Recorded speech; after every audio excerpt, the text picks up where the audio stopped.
Hello विद्यार्थी मित्रांनो, मी Pushkar Dandekar sir आपलं मनोहर भोये सरांच्या राजमुद्रा परिवारामध्ये स्वागत करतो। मित्रांनो, आपण आगामी MPSC UPSC कंबाइंड एक्झाम याला दृष्टिक्षेपामध्ये ठेवून एक महत्त्वाचं करंट अफेअर्स अशी एक मालिका मागच्या वर्षापासून सुरू केलेली आहे। आम्हाला सांगायला आनंद होतो की तुमचा याला उदंड प्रतिसाद लाभतोय। तसंच मॅनेजमेंटला सुद्धा म्हणजे मी जे काही तुम्हाला शिकवता करंट अफेअर सांगतो त्याचं तुम्ही उत्तर शोधता आणि ज्याची उत्तर नाही आली आमच्या मॅनेजमेंटला किंवा मला तुम्ही विचारता, हे बघून खूप चांगलं वाटतं। मित्रांनो, आजचं जे करंट अफेअर असणार आहे आपलं ते थोडंसं आर्थिक घडामोडी MPSC UPSC combined group C या एक्झामसाठी जे आर्थिक घडामोडी लागते त्याच्यावर फोकस आपला आर्टिकल असणार आहे। एक आपण विनंती करतो नेहमीप्रमाणे, आपण याचे भाग 1, 2, 3, 4, 5, 6 असं केलेलं आहे। याच क्रोनॉलॉजिकल सिक्वेन्समध्ये हे सगळं करंट अफेअर बघा, कारण मागचा भागातलं पुढचं कंटिन्युएशन हे आजच्या भागात किंवा त्याच्या पुढच्या भागात झालेलं असतं। कळतंय? चला, विदाउट वेस्टिंग एनी टाईम आपण आपलं लेक्चर सुरू करू। तुम्हाला माहितीच आहे थोडंसं आपण शिकवण्याचा वेग जास्त ठेवतो, कारण आपल्याला इकड तिकडच्या आलतू फालतू बाता बोलण्यापेक्षा जास्तीत जास्त स्लाइड्स मुद्दे कव्हर करण्यामध्ये रस असतो। तुम्हाला जास्तीत जास्त ज्ञान हे पाऊण तास 1 तासाच्या लेक्चरमध्ये देण्यामध्ये आम्हाला रस असतो। चला मित्रांनो, बघा मागच्या लेक्चर सिरीजमध्ये आपण काय काय कव्हर केलेलं आहे। ठीक आहे, आता हे सगळं कव्हर झालेलं आहे आपलं। एक फक्त रिकॅप बघू।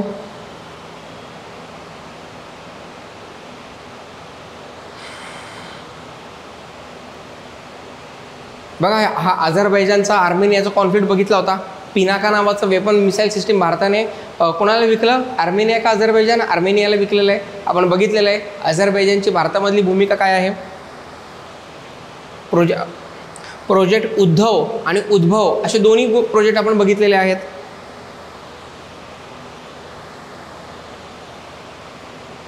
सगळ्या पुतळ्यांविषयी माहिती घेतलेली आहे आपण।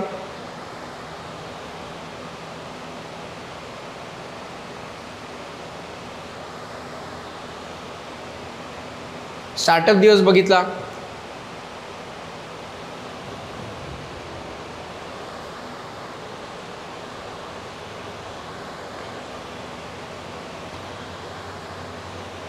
ठीक आहे, चालेल मित्रांनो, या लेक्चर सिरीजमध्ये आपण इथून बघायला सुरुवात करू। थोड्या आर्थिक घडामोडी बघायच्या आहेत। And Indian economy a snapshot 2024चं अंतरिम बजेट कलम 112 बरोबर यासाठी निवडणुकांच्या वर्षामध्ये एक 3 ते 5 महिन्यांसाठी म्हणून एक इंट्रीम किंवा अंतरिम बजेट घेतलं जातं। त्यामध्ये निर्मला सीतारामन यांनी हा एक पर्स्पेक्टिव्ह पेपर किंवा दृष्टिकोन पत्र सादर केलेलं आहे, हे लक्षात ठेवा। ठीक आहे, बघा शांताकुमार पॅनल। आता शांताकुमार पॅनल हे चर्चेमध्ये का आहे? भारताचं जे FCI आहे, फूड कॉर्पोरेशन ऑफ इंडिया, या FCIचं यांनी रिस्ट्रक्चरिंग करायला सांगितलेलं आहे। कळतंय? आता लक्षात घ्या मित्रांनो, FCI काय काय करतं काय काय नाही करत हे इथे या बऱ्याच गोष्टी दिलेल्या आहेत। सगळ्यात पहिले, a panel headed by former Himachal Pradesh chief minister Shanta Kumar to improve FCI's operation efficiency and financial management as well as overall improvement in management of food grains had submitted its report on January 19th। लक्षात घ्या मित्रांनो, याच वर्षी 2024ला 19 जानेवारीला हिमाचलचे भूतपूर्व मुख्यमंत्री शांताकुमार यांनी काय केलेलं आहे? FCI याचं वर्क इफिशियन्सी, गुणवत्ता आणि कार्यक्षमता वाढवण्यासाठी आपल्या पॅनलच्या काही शिफारसी सादर केलेल्या आहे। MPSCला तुम्हाला पॅनल, रिकमेंडेशन्स, कमिटी यावर प्रश्न पडतो मित्रांनो, तो आवर्जून बघायचा। पुढचं, direct cash transfer to help deregulate the fertilisers, ही यांनी एक शिफारस सांगितलेली आहे। याच DBT म्हणजे डायरेक्ट बेनिफिट ट्रान्सफर, यातून काय होणार आहे? 30,000 करोडच्या आसपास तुमचे प्रत्येक क्रॉपला जे PDSमध्ये त्या धान्यासाठी दिले जातात, तर बघा 30,000 कोटी एवढे तुमचे दरवर्षी सेव्ह होणार आहेत। Price support policy to encourage the oilseed and pulses, म्हणजे त्याच PDF सिस्टीममधून किंवा त्याचाच एक भाग म्हणून आपण ऑइल सीड्स आणि पल्सेस याचं पण प्रोडक्शन वाढवण्यासाठी, तसेच त्यांना बाजारभूत एक सपोर्ट म्हणून आपण जवळपास त्यांना असं म्हटलं गेलं आहे, सरकारने अजून काही सांगितलं नाही, पण 10,000 कोटीच्या आसपास मदत केली जाणार आहे. आता हे त्यांची स्वतःची कमेंट आहे, त्याला काही एवढं महत्त्व नाही. Change a food security law to reduce beneficiaries from 67% to 40%, raise supply to 7 kilo per person from 5 kg. त्यांनी काय सांगितलं की एवढ्या मोठ्या लोकसंख्येला अन्नधान्य प्रोव्हाइड करायची गरज नाही. आज मित्रांनो 80 कोटी भारतीयांना आपण प्रोव्हाइड करतोय, म्हणजे ते 67% आहे. ते त्यांनी सांगितलं एवढ्या लोकांना द्यायची गरज नाही, तुम्ही कमी लोकांना द्या. पण त्यांनी काय सांगितलं, जास्त लोकांना कमी देण्यापेक्षा कमी लोकांना जास्त द्या. कळतंय? त्यांनी सांगितलं 7 किलो पर पर्सन द्या. आत्ता सध्या 5 किलो देत आहेत, तुम्ही 7 किलो द्या, पण किती लोकांना द्या? 40% लोकांना द्या. हे सगळ्यात महत्त्वाचं. FCI to become an agency for innovations in food management, focus on competition grain supply. लक्षात घ्या मित्रांनो, थोडंसं त्याला त्याच्या चाकोरीच्या बाहेर आणण्याचा प्रयत्न चालू झालेला आहे. बघा सगळ्यात महत्त्वाचं, पुढच्या काही गोष्टी बघू.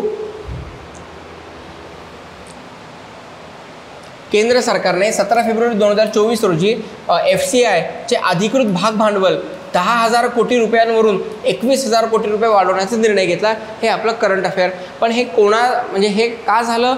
शांताकुमार पॅनलने सांगितल्यामुळे झालं, हे लक्षात ठेवा. पुढचं, FCI ही केंद्र सरकारची एक प्रमुख संस्था असून शेतकऱ्यांच्या हितांचे रक्षण करण्यासाठी किमान आधारभूत किमतीवर MSP ही अन्नधान्याची खरेदी करते, अन्नधान्यांचा धोरणात्मक साठा राखते, विविध कल्याणकारी योजना अंतर्गत ती अन्नधान्य वितरित म्हणजे डिस्ट्रीब्यूट करत असते. 14 जानेवारी 1965 रोजी FCIची स्थापना झाली असून नवी दिल्ली तिचे मुख्यालय आहे. हा पॉईंट लक्षात ठेवा मित्रांनो. इथं जवाहरलाल नेहरूंनी याची घोषणा केली होती असं म्हणतात, पण ते हयात नव्हते. 64लाच जवाहरलाल नेहरूंचा डेथ झालेला आहे. मग इथं काय झालं मित्रांनो? बघा, FCI 1965 तेव्हा भारतामध्ये तृतीय पंचवार्षिक योजना सुरू झालेली होती. तृतीय पंचवार्षिक योजना लक्षात घ्या मित्रांनो. इकॉनॉमीमध्ये आपण स्टडी केलेला आहे की भारतातली कृषी आणि उद्योगधंदे या दोघांवर फोकस असणारी ही पंचवार्षिक योजना होती, बरोबर. दुर्दैवाने ही भारतातली सगळ्यात अयशस्वी पंचवार्षिक योजना ठरलेली आहे, हे लक्षात ठेवा. का असं झालं? कारण ही पंचवार्षिक योजना जेव्हा सुरू झाली होती तेव्हा उद्दिष्ट शेती आणि उद्योग होतं, परंतु पाकिस्तानने युद्ध 1965 पुन्हा एकदा पुकारल्यामुळे तेव्हा आपलं जे लक्ष आहे ते संरक्षण, लष्करी साहित्य याच्यावर वळालेलं आहे मित्रांनो. आणि पुन्हा एकदा काय झालेलं आहे, प्रादेशिक असमतोल भारतामध्ये ऑलरेडी झालेला होता, तो दूर करण्यासाठी भारताला ग्रीन रिव्होल्यूशन सारख्या एक महत्त्वाच्या गोष्टीची पुढे गरज पडणार होती, जे आपण 1966ला प्रोग्राम सुरू केला. पण असे ग्रीन रिव्होल्यूशन सारखे प्रोग्राम सुरू करण्याच्या आधी FCI सारख्या यंत्रणा भारतामध्ये पायाभूत सुविधा यंत्रणा तयार झाल्या पाहिजेत. एक गंमत सांगतो मित्रांनो, दुर्दैवाची गोष्ट सांगतो. ग्रीन रिव्होल्यूशनमुळे भारताचा अन्नधान्य साठा 3.5-4 वर्षातच जवळपास 1.5 पट वाढला. दुर्दैवाने तयार झालेले अन्न स्टोरेज करणं, ते साठवणं, ते भारतभर वितरित करणं याची कुठेच सोय नव्हती. त्याच्यामुळे ते अन्नधान्य आपल्याला आफ्रिकन गरीब देशांना द्यावं लागलं आहे. म्हणजे हाय इल्डिंग व्हरायटीज टाकून, इन्सेक्टिसाईड, पेस्टिसाईड टाकून, भरपूर पाणी लागणारं जलसिंचनाचं प्रमाण वाढवून आपण जी पिकं वाढवली आणि ती पाठवली कुठे? दुसऱ्या देशांमध्ये. म्हणजे काय झालं, आपला निसर्ग पण खराब झाला आणि आपल्या गरीब लोकांपर्यंत ते अन्नधान्य मिळालंच नाही. जर FCIचं याच्यापुढे इफिशियन्सी सुधारायची असेल तर शांताकुमार पॅनलच्या कमिटीच्या रिकमेंडेशन इम्प्लिमेंट केल्याच पाहिजेत. क्लिअर झाले? दोन्ही पण क्लिअर झाले? जायचं पुढे. चला, मी जे काही गोष्टी एक्स्ट्रा सांगितल्या व्हिडिओ पॉज करून नंतर सगळ्या गोष्टी लिहून घ्या. चला, पुढचं आहे श्रीलंका आणि मॉरिशसमध्ये UPI सेवा सुरू. आता हे का लक्षात घ्या मित्रांनो, तुम्ही जर ऐकलं असेल थोडंसं तर भारताने ऑलरेडी जे विदेशी मास्टर कार्ड आहे, विदेशी मास्टर कार्ड याला टक्कर देण्यासाठी भारताने आपली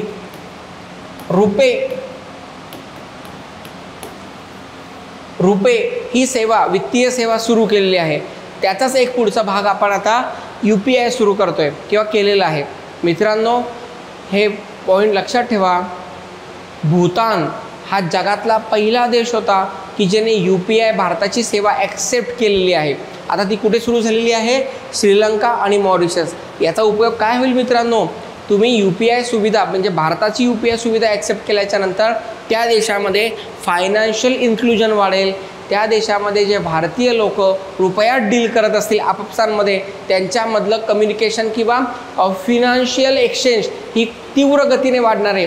म्हणजे तुम्ही म्हणू शकता की आपल्या रुपयाची पॉवर किंवा रुपयाची बार्गनिंग शक्ती, स्पर्धात्मक गुणवत्ता रुपयाची ही वाढणार आहे. चला पुढचं, श्रीलंका आणि मॉरिशस यामध्ये भारताची युनिफाईड पेमेंट सिस्टीम सेवा. आता तुम्ही पी जगन्नाथ म्हणून यांचं नाव ऐकलं असेल. ते मॉरिशसचे राष्ट्रपती म्हणून नियुक्त झालेले आहेत. भारतीय वंशाचे आहेत बरं का. ठीक आहे. श्रीलंका आणि मॉरिशस यामध्ये भारताची UPI ही सेवा 12 फेब्रुवारी 2024 पासून सुरू झालेली आहे. मॉरिशसमध्ये भारताच्या रुपे कार्ड सेवाही सुरू झाल्या आहेत. आपण आत्ताच त्याबद्दल बोललो.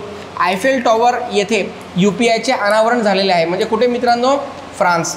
भारताने 2 फेब्रुवारी 2024 रोजी फ्रान्सच्या पॅरिसमधील आयफेल टॉवर येथे अधिकृतपणे UPIचे अनावरण केले आहे.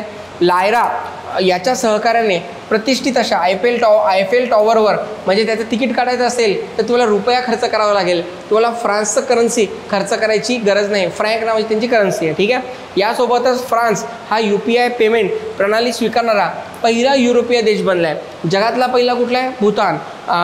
युरोपमधला पहिला कुठला आहे? फ्रान्स. आणि आता जे फ्रान्सचे इमॅन्युएल मॅक्रॉन आहेत त्यांचे आणि भारताचे नरेंद्र मोदी यांचे पण स्वतः चांगले संबंध आहेत.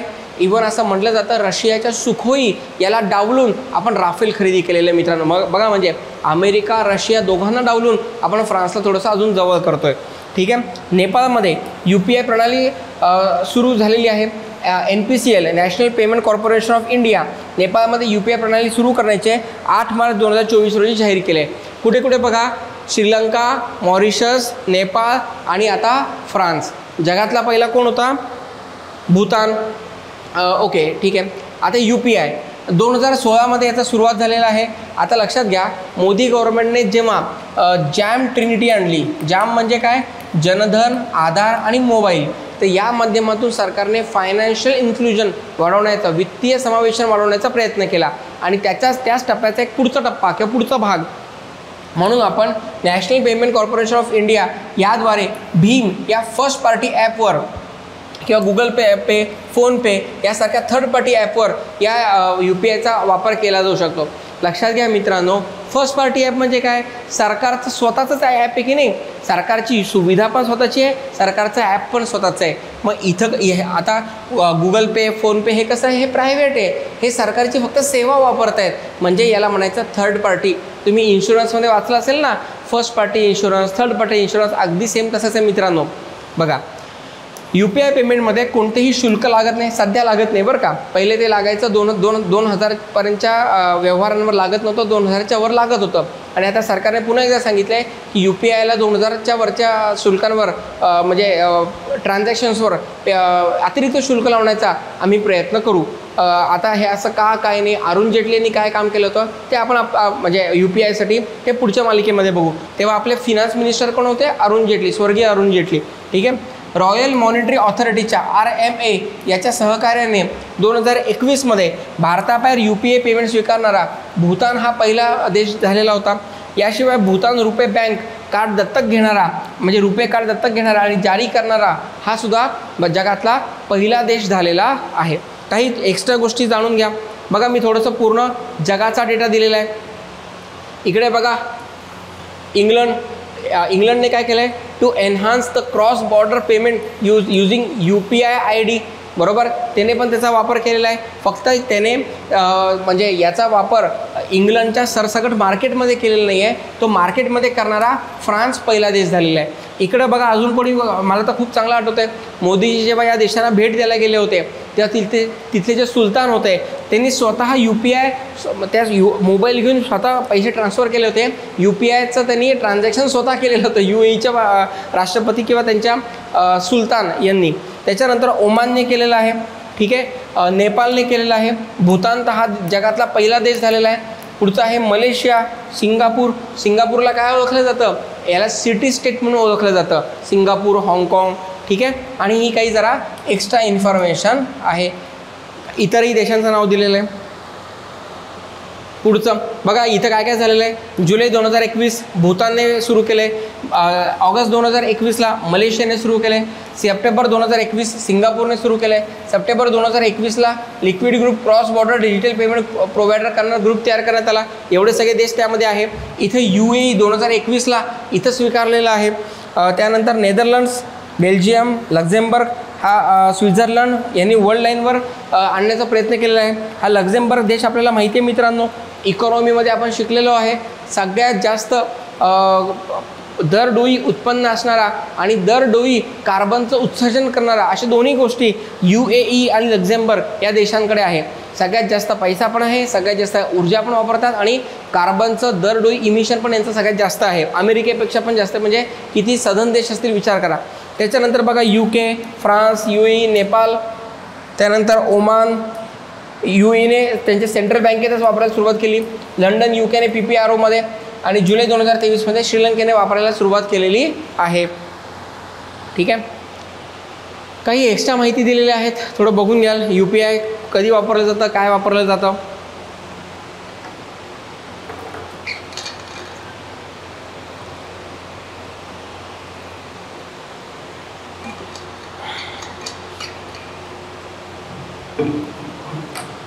चला जायचं पुढे. पुढचं NUCFDC याची स्थापना, national urban cooperatives finance and development corporation. अतिशय महत्त्वाचं, सगळ्या नागरी सहकारी बँकांसाठी एक छत्री योजना किंवा अंब्रेला स्कीम किंवा अंब्रेला बँक ही तयार केलेली आहे. लक्षात घ्या, राष्ट्रीय नागरी सहकारी वित्त आणि विकास महामंडळ लिमिटेड ही नागरी सहकारी बँकांसाठी एक छत्री संस्था आहे.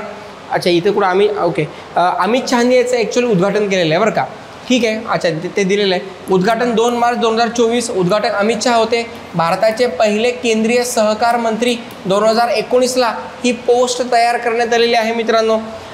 NUCFDC याची उद्दिष्टे, सहकारी बँकांना विशेष कार्य आणि सेवा सुनिश्चित करणे.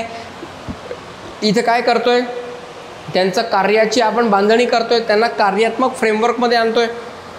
बँका आणि नियामकांमधील संवाद सुलभ करणे, नागरी सहकारी बँकांना भेडसावणाऱ्या आव्हानांना तोंड देणे. NUCFDC हा RBI कडून नॉन बँकिंग फिनान्स कंपनी म्हणून काम करण्यासाठी यांना प्रमाणपत्र प्राप्त झालेलं आहे.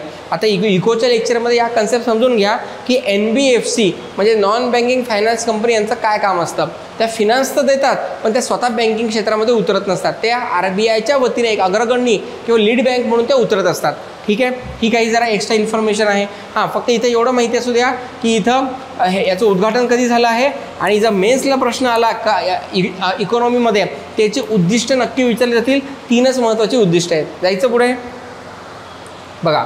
पुढचं NACIN चे उद्घाटन, राष्ट्रीय सीमाशुल्क अप्रत्यक्ष कर व मादक पदार्थ अकादमी या अकादमीचं उद्घाटन केलेलं आहे. याचं उद्घाटन 16 जानेवारी 2024ला मोदींच्या हस्ते झालेलं आहे. पाल समुद्रम किंवा याला पला समुद्रम म्हणतात बरं का, ॲक्च्युअल पाल समुद्रम म्हटलं पाहिजे. पाल समुद्रम आंध्र प्रदेश येथे याचं उद्घाटन झालेलं आहे. बघा याचं, it's a hub of innovation wrap in serene beauty where Indian artistry blooms and a self-reliant spirit fuels vibrant community life. म्हणजे इथं आपण काय करतोय बघा, एक अप्रत्यक्ष कर आकारणी क्षेत्रामध्ये क्षमता निर्मितीची भारत सरकारची शिखर संस्था म्हणून काम करेल. केंद्रीय महसूल तसेच केंद्रीय संलग्न सेवा, राज्य शासन आणि भागीदारी राष्ट्र यांच्या अधिकाऱ्यांना इथे विशेष प्रशिक्षण दिलं जाईल. आणि हे सगळं कशासाठी, या सगळ्या पर्पजेससाठी. ठीक आहे. आंध्र प्रदेशच्या श्री सत्यसाई जिल्ह्यात 500 एकरवर ही विस्तारलेली आहे. याच्यामध्ये बघा 500 एकर, आताच आपण बघितलं ब्युटिफुल कॅम्पस आहे. 3 लाख जवळपास प्लॅन्टेशन तिथे लावलेलं आहे. 300 एकरमध्ये बायोडायव्हर्सिटी हा सगळा परिसर पसरलेला आहे. 300 अशा काही झाडांच्या प्रजाती आहे की ज्या फक्त त्याच एरियात सापडतात, बाकी कुठेही सापडत नाही. त्याच्यानंतर 30 वेगळ्या वेगळ्या प्रकारचे थीम्स आहे आणि 180 एकरमध्ये पाल समुद्रम हे एक लेक त्याच्या आजूबाजूला आहे. मित्रांनो, ही सगळी महत्त्वाची इन्फॉर्मेशन मला विचाराल तर काय प्रश्न पडेल, पाल समुद्रम Andhra Pradesh, that's it. Clear. चला पुढे जाऊ. पुढचं आहे गेवरा कोळसा खाण. ही भारतातली सगळ्यात मोठी कोळशाची खाण झालेली आहे बरं का. चला काही गोष्टी बघून घेऊ. Okay, Gevra mine set to become the largest coal mine in Asia, gets environmental clearance for the 70 metric ton annually coal production. किती जास्त प्रोड्यूस करतं बघा. आणि नुकताच सरकारने काय केलं आहे, कोलवरचा जो सेस आहे तो 50 रुपये प्रति टनवरून 100 रुपये प्रति टन केला आहे. आणि सरकार तर म्हणते आता तो आम्ही 150 किंवा 200 रुपये प्रति टन घेऊन जाऊ, कारण कोळसा उत्खनन केल्याच्या नंतर जे एन्व्हायरमेंटल प्रॉब्लेम्स होतात त्या सेसचा पैसा त्या एन्व्हायरमेंटल प्रॉब्लेमसाठी वापरला जाईल. कळतंय. चला 5 मार्च 2024 रोजी गेवरा खाणीला उत्पादन क्षमता वाढवण्यासाठी पर्यावरणीय मंजुरी देण्यात आली. सध्याची उत्पादन क्षमता याची 52.5 दशलक्ष टन मंजूर आहे. उत्पादन क्षमता 70 दशलक्ष टन पर्यंत वाढवण्यात आली आहे. आशियातील सर्वात मोठी कोळसा खाण कंपनी झाली आहे. ठिकाण कुठलं आहे, कोरबा, छत्तीसगड. तुम्हाला मी अजून एक प्रश्न विचारतो, आपल्या कमेंट बॉक्समध्ये सांगा, कुठल्या पंचवार्षिक योजनेमध्ये याच ठिकाणी स्टील प्लांट टाकण्यात आलेला आहे, कोरबा, छत्तीसगड. ठीक आहे. चला तुमच्या उत्तराची आम्ही अपेक्षा करतोय. पुढचं, याची मालकी south eastern coalfield limited SECL ही कोल इंडियाची उपकंपनीकडे आहे. या खाणीची लांबी 10 किलोमीटर अंदाजे, रुंदी 4 किलोमीटर आहे. 2022-23साठी वार्षिक उत्पादन 52.5 दशलक्ष टनांपर्यंत पोहोचवून 2023मध्ये देशातील सर्वात मोठी ही कोळसा खाण कंपनी बनलेली आहे. चला जायचं पुढे. पुढचं, महाराष्ट्रामध्ये सर्वाधिक जास्त MSME आहेत. लक्षात घ्या मित्रांनो, मागच्या वर्षीच्या आर्थिक पाहणी अहवालाने या MSME याला देशाचं ग्रोथ इंजिन किंवा देशाचं ग्रोथ पोटेन्शियल असलेलं क्षेत्र मानलेलं आहे. लक्षात घ्या. BRE क्रेडाई याच्या अहवालानुसार भारतातील नोंदणीकृत सूक्ष्म, लघु, मध्यम उद्योगांमध्ये महाराष्ट्र अव्वल स्थानी आहे. 7 जानेवारी ते 9 जानेवारी 2024 दरम्यान येथे वाराणसी येथे झालेल्या क्रेडाईच्या नॅशनल न्यू इंडिया समिट 2024 दरम्यान या अहवालाचे अनावरण करण्यात आले. डिसेंबर 2023पर्यंत देशात 3 कोटीहून अधिक MSME नोंदणीकृत आहेत आणि सर्वाधिक जास्त म्हणजे 17% MSME महाराष्ट्र, तमिळनाडूमध्ये 10% आणि उत्तर प्रदेशमध्ये मित्रांनो 3% आहे. हे विसरायचं नाही. तुम्हाला एक मी क्वेश्चन विचारतो, मागच्या वर्षी MSME याची डेफिनेशन चेंज झालेली आहे. तुमचं भांडवल किती पाहिजे, तुम्हाला किती प्रॉफिट मागच्या 3 वर्षात झालेला पाहिजे, याचे डेफिनेशन चेंज झालेले आहेत. आमच्या कमेंट बॉक्समध्ये त्याचं उत्तर टाका की नवीन डेफिनेशनप्रमाणे MSME याचं क्लासिफिकेशन आपण कसं करू शकतो. कळतंय. सूक्ष्म, लघु आणि मध्यम असं जे क्लासिफिकेशन आपण केलं आहे ते आता नवीन डेफिनेशनप्रमाणे काय आहे ते आपल्या कमेंट बॉक्सवर टाका. हा पॉईंट आपण ऑलरेडी मला वाटते भाग 1 किंवा 2 या जुन्या करंट अफेअर सिरीजमध्ये आपण कव्हर केलेला आहे. चला त्याचं पुढे. देवेंद्र फडणवीस जेव्हा महाराष्ट्राचे CM झाले की नाही मित्रांनो, तेव्हा महाराष्ट्राला या 2 गोष्टींमध्ये नेहमी पहिलं स्थान लाभलेलं आहे. कुठलं, MSME सगळ्यात जास्त महाराष्ट्रात आणि सगळ्यात जास्त FDI सुद्धा महाराष्ट्रातच येतो. हे फडणवीसांच्या काळात होतं. उद्धव ठाकरे साहेब जेव्हा CM होते, आपल्याला राजकीय बोलायचं नाही, आपलं फक्त कन्सेप्ट आधारित लेक्चर आहे, मार्क आलेच, प्रश्न आले तर लक्षात ठेवायचं की उद्धव ठाकरेंचं जेव्हा सरकार आलं होतं 19 ते 21 या काळामध्ये मात्र महाराष्ट्र FDIमध्ये नंबर 1 नव्हता. 22पासून किंवा 21च्या एंडपासून ॲक्च्युअल उद्धव ठाकरेंचा जो शेवटचा काळ होता राजीनामा देण्याच्या 1-2 महिने आधी, तेव्हा महाराष्ट्र नंबर 1ला ऑलरेडी झालेला होता.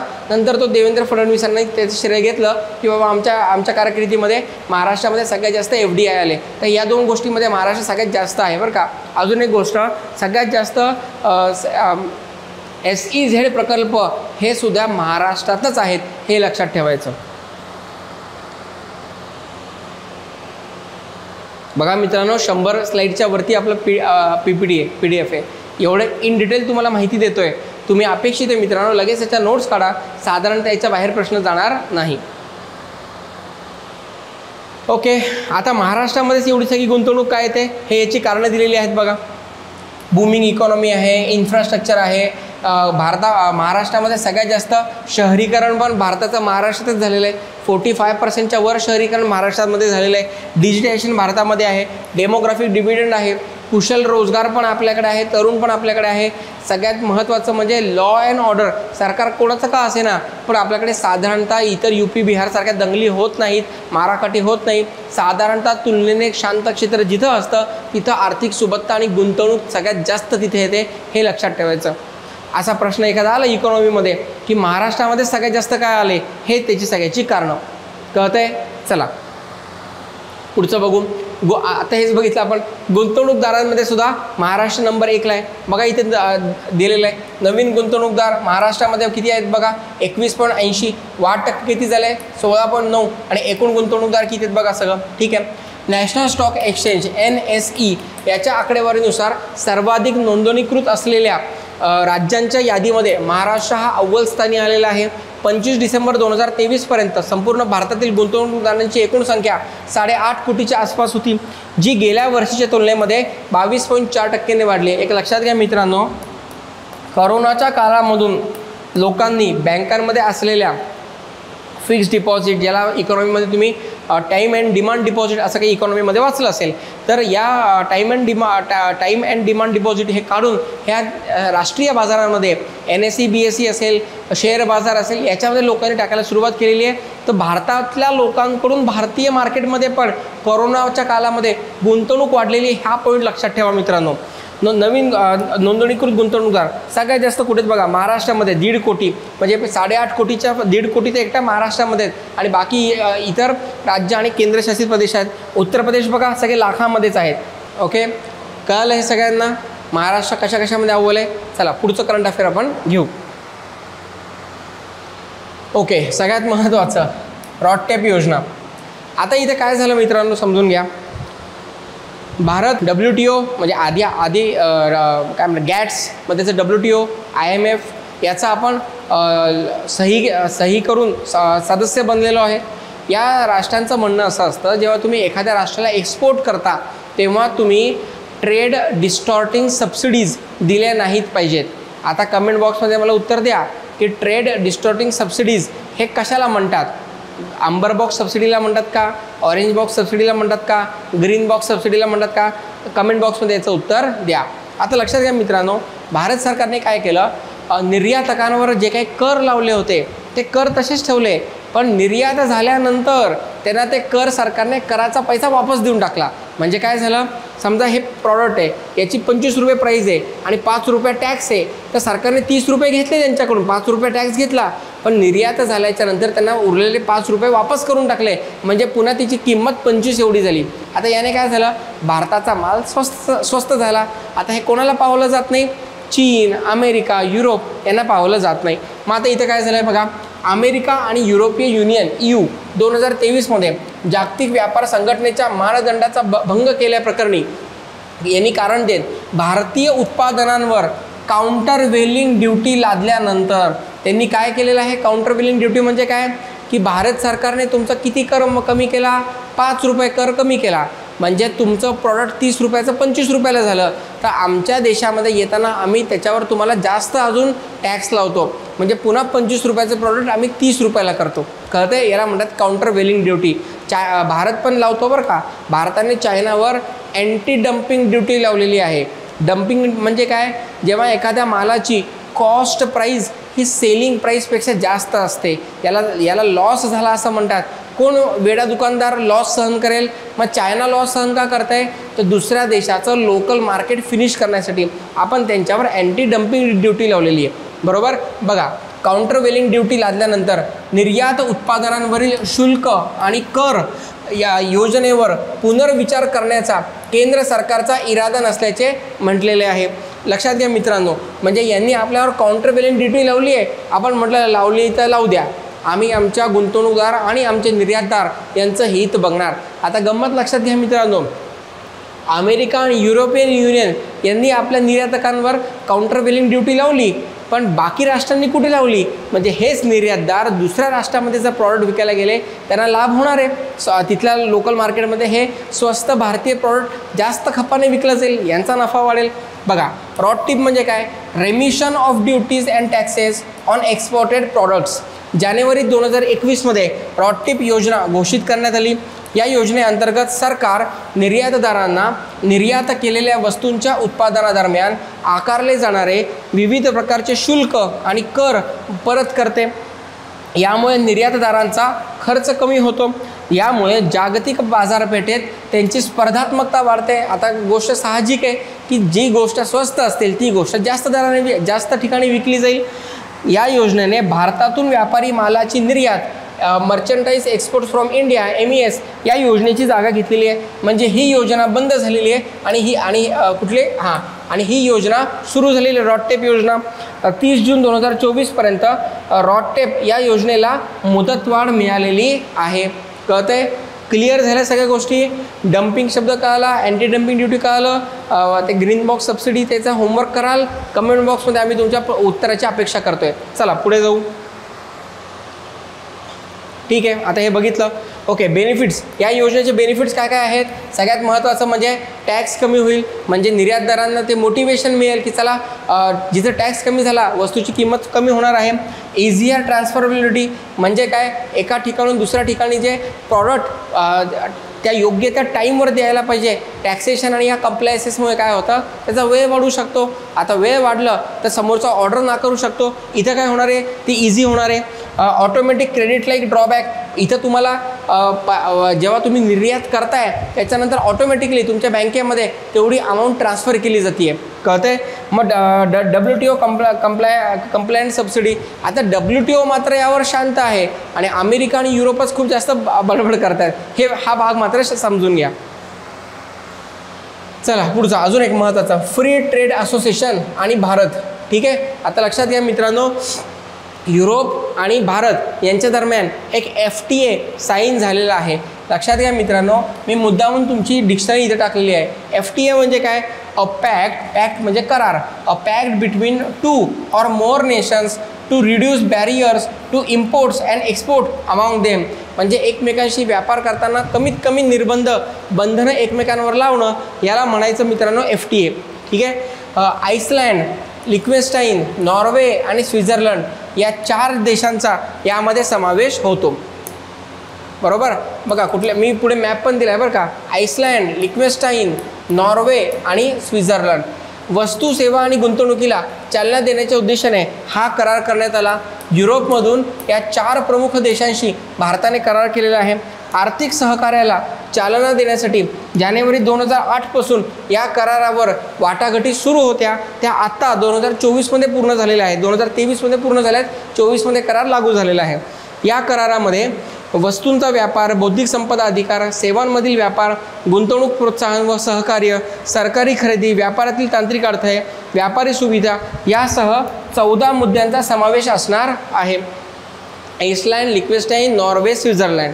ठीक आहे, पुढे बघा.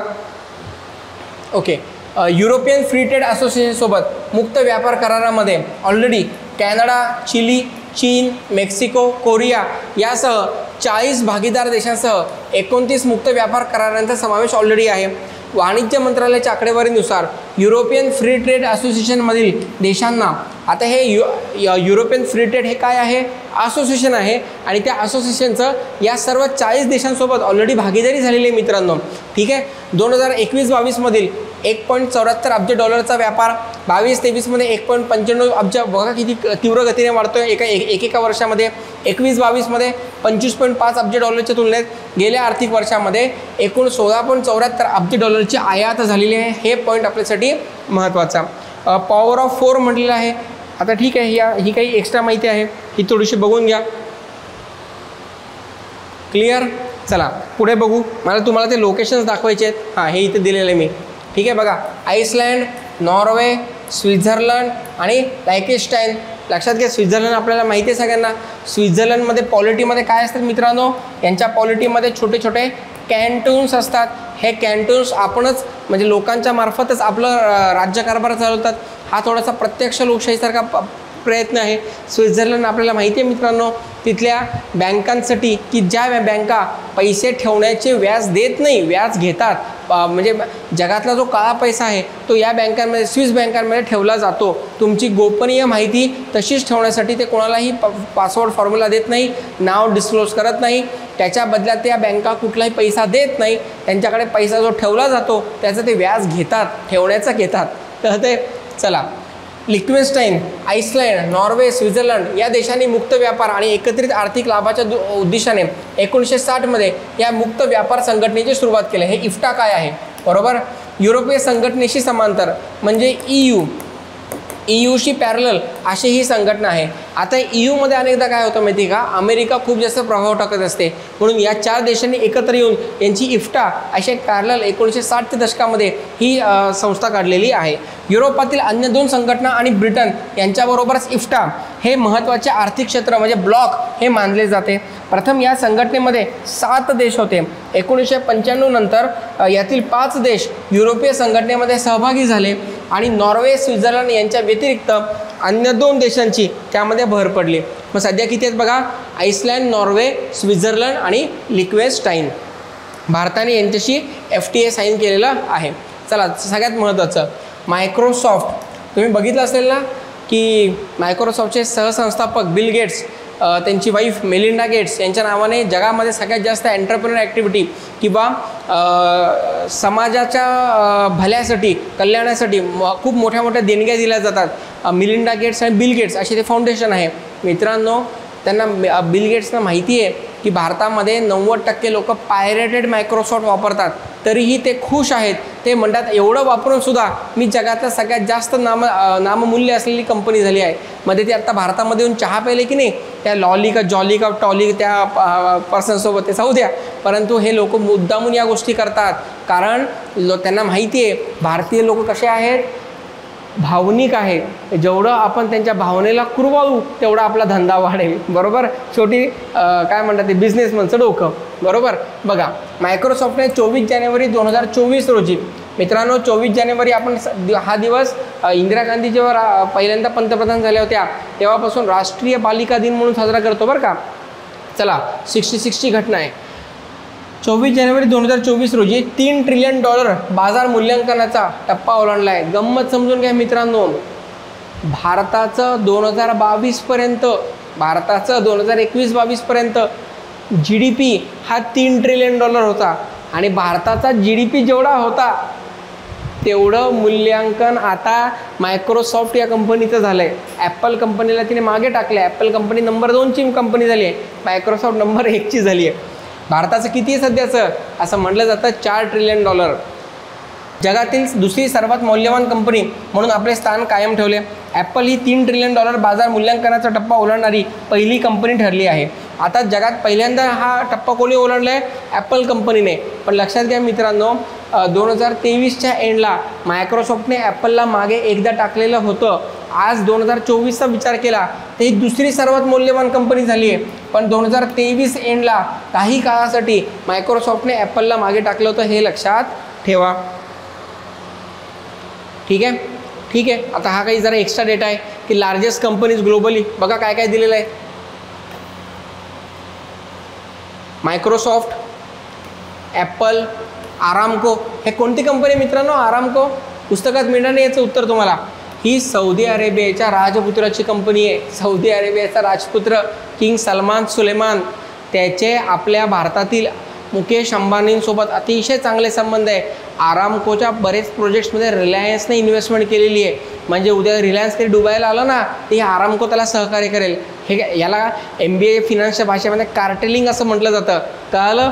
बघा, आरामको आहे, त्यानंतर आपली गुगल आहे, ॲमेझॉन आहे, एनव्हिडिया. कशासाठी फेमस आहे मित्रांनो? यस, सेमीकंडक्टर डिव्हायसेस आणि सगळ्यात महत्त्वाचं कॉम्प्युटरमधल्या IC चिप्स ही एनव्हिडिया. सगळ्यात चांगले गेमिंग वेबसाईट्स किंवा प्रोग्राम हे यांचे असतात. मग मेटा, फेसबुकचं नवीन नाव आहे मेटा, हे लक्षात ठेवा. आणि या बाकीच्या कंपनी. ठीक आहे, चला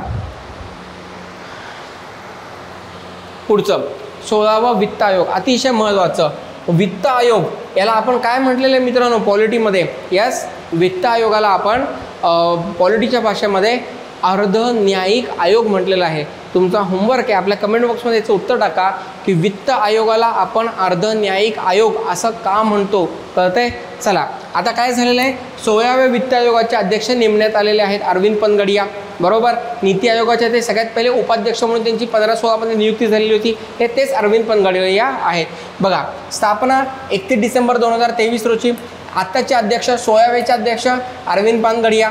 सचिव आहेत पृथ्वीकुमार पांडे, हे विचारलं जाणार नाही.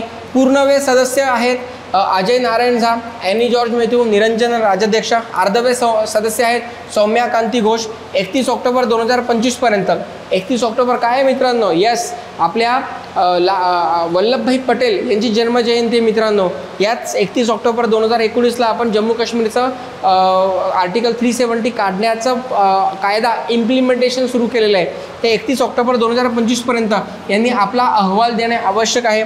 1 एप्रिल 2026 पर्यंत यांच्या शिफारसी लागू होतील. आपल्याला माहिती आहे मित्रांनो की राष्ट्रपती दर 5 वर्षांनी कलम 280चा वापर करून एक पूर्णवेळ असा वित्त आयोग लावत असतात.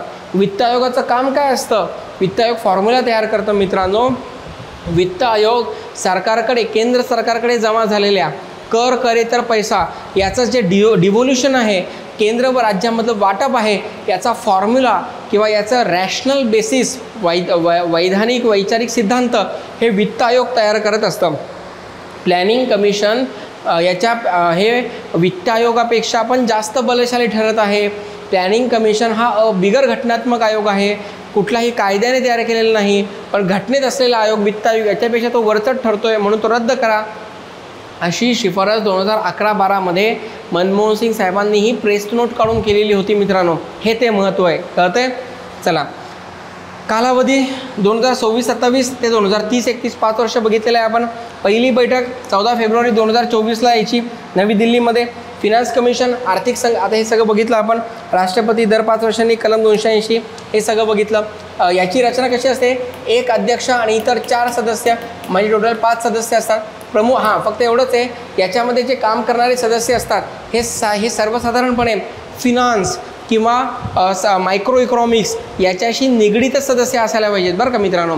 हां, याचे जे अध्यक्ष असतात म्हणजे फिनान्स कमिशन, तर फिनान्स कमिशनच्या ज्या अध्यक्षांना आहे तो न्यायिक दर्जा आहे, म्हणजे याच्या शिफारसी सरकारवर साधारणतः बंधनकारक मानल्या जातात. मित्रांनो, फिनान्स कमिशनने दिलेल्या शिफारसींच्या विरोधात तुम्हाला सुप्रीम कोर्टमध्ये पण जाता येत नाही. संसदेने तसा कायदा केला आहे. तुम्ही त्यासाठी सरकारने स्वतःचे वेगळे जे ट्रिब्युनल्स नेमले आहेत त्यामध्ये मात्र तुम्ही जाऊ शकता, लवाद, बरोबर. चला, ठीक आहे. आता हे सगळं बघितलं आपण. आयोगाच्या जबाबदाऱ्या, कर महसुलाची केंद्र व राज्यादरम्यान विभागणी करायची आपण बघितलं. डिव्होल्युशन ऑफ फंड्स, त्यातून राज्यांना मिळणारा निधीचा वाटप ठरवायचा. राज्याच्या एकत्रित निधीतून राज्यांना दिली जाणारी अनुदान रूपी मदत डिक्लेअर करायची. राज्यांच्या एकत्रित निधीतून पंचायती आणि नगरपालिकांना द्यावयाचा निधी वेगळा ठेवायचा. सध्याच्या आपत्ती व्यवस्थापन उपक्रमांना वित्त पुरवठा करणाऱ्या व्यवस्थेचा आढावा घ्यायचा. आता बऱ्याच गोष्टी यांनी इन्क्लूड केलेल्या आहे. फॉरेस्ट कव्हर इन्क्लूड केलेलं आहे. वुमन डेव्हलपमेंट, वुमन एम्पॉवरमेंटचा क्लॉज इम्प्रूव्ह केलेला आहे की पुढचं अनुदान पाहिजे असेल तर या गोष्टींवर तुम्ही मेहनत घेतली पाहिजे. बघा, हे फर्स्ट कमिशनपासून लास्टपर्यंत हे सगळे तुम्हाला दिलेले आहे. हे आहे के.सी. नियोगी, यांनी हे पुढे मंत्रिमंडळात पण गेले आणि यांनी राजीनामा पण दिलेला तुम्हाला बघायला मिळतो. मग आहे संथनामन, के संथनामन. तर संथनामन नावाची भारतामध्ये एक महत्त्वाची कमिटी पण होती मित्रांनो, ती हीच होती, कळते. याच के संथनामन कमिटीच्या शिफारसीवरच भारतामध्ये CBIची स्थापना झाली, हे लक्षात ठेवा. किंवा केंद्र राज्य संबंधांसाठी पण एक महत्त्वाची कमिटी होती. फिर आहे चंदा, PV राजमन्नार, हा शब्द हा येऊन गेलेला आहे. राजमन्नार आयोग, पुन्हा एकदा केंद्र राज्याचे संबंधांवर प्रकाश टाकण्यासाठी हा राजमन्नार आयोग आहे. मग आहे महावीर त्यागी, ब्रह्मानंद रेड्डी, हे काय नंतर काही काय काँग्रेसमध्ये पण आहे. काँग्रेसचं फूट इथे झालेली आहे, तिथं रेड्डी काँग्रेस नावाचा वेगळा गट निघालेला आहे, ते हेच आहेत. पुढे आहे शेलट. मग आहे आपले YB चव्हाण, सगळ्यात महत्त्वाचं पहिले मराठी व्यक्ती की जे या पदापर्यंत गेलेले. मग साळवे आहे, पंत आहे, खुसरो आहे, C रंगराजन आहे, MPSCने खूपदा याच्यावर प्रश्न विचारला आहे. मग विजय केळकर दुसरे मराठी व्यक्ती आहे. YV रेड्डी आहे. NK सिंग याच्या आधी होते. हे NK सिंग कोण होते मित्रांनो? यस, NK सिंग होते मित्रांनो. FRBM हा जो कायदा आहे त्या FRBM कार्यगटाचे अध्यक्ष म्हणून NK सिंग यांची सुरुवातीला नियुक्ती झाली होती आणि नंतर ते 15व्या वित्त आयोगाचे अध्यक्ष झाले आणि आता हा 16वा वित्त आयोग. ठीक आहे, हे सगळं आपण यांच्याविषयी बोललो. काही गोष्टी समजून घेऊ. डॉक्टर अरविंद पनगडिया, हे फोटो दिला बघा त्यांचा. ठीक आहे. कोण आहेत हे? 30 सप्टेंबर 1952 जन्म, भिलवाडा, राजस्थान, भारतीय अमेरिकन अर्थतज्ञ. सगळ्यात महत्त्वाची गोष्ट समजून घ्या, कोलंबिया विद्यापीठामध्ये प्राध्यापक आहे. नीती आयोगाचे ते पहिले उपाध्यक्ष होते. जेव्हा आपण पहिल्यांदा नीती आयोग तयार केला तर 2015 ते 17 या 2 वर्षामध्ये 2012ला त्यांना तेव्हाच्या मनमोहन सिंग साहेबांनी पद्मभूषण दिलेले आहे. राजगीर बिहार येथे नालंदा विद्यापीठाचे ते कुलपती म्हणून काम करत आहेत.